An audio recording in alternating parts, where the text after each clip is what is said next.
નાનું જંગલ હતું. એ જંગલમાં કોણ કોણ હતું? કોણ હતું?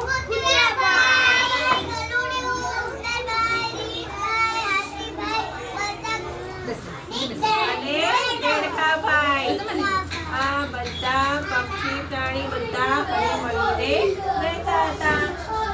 હવે ઉંદરભાઈ છે ને, આ બધા પ્રાણીઓને બહુ ઠંડી લાગતી હતી. બહુ ઠંડી પડે ને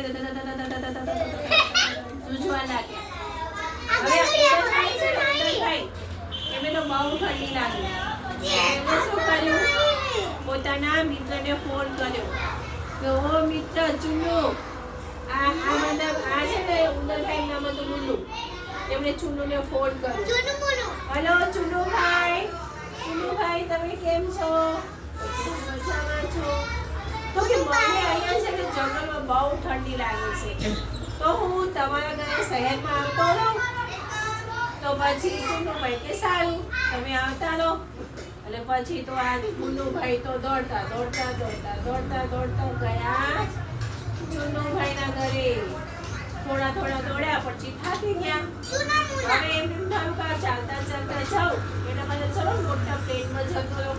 તો એ તો ગયા પ્લેનમાં, વિમાનમાં ગયા. અને પછી ચુન્નુભાઈને ફોન કર્યો કે ચુન્નુભાઈ, હું તમારે ત્યાં એરપોર્ટ ઉપર આવી ગયો છું, મને લેવા આવો ને. એટલે મુન્નુભાઈ તો દોડતા આવ્યા અને પછી અમે લઈ ગયા. હવે આ તો મોટું શહેર. તો મુન્નુભાઈ તો જોયું, અરે બાપ રે, આ તો કેટલી મોટી બિલ્ડિંગો છે. અહીંયા તો બધાના ઘરમાં એસી છે, મોટી બિલ્ડિંગો છે. હવે આમાં ક્યાં જવાનું? પછી તો ચુન્નુભાઈ સાથે ચાલતા ગયા એના ફ્લેટમાં ચોથા માળે. અને ગયા એટલે ફ્લેટનો દરવાજો બંધ કરી દીધો. અને પછી ઘરમાં બેઠા અને જે પડ્યું હતું ને બિસ્કિટ, બ્રેડ, એ બધું ખાધું. પણ અને થોડા દિવસો ગયા પણ એમને મજા આવી નહીં.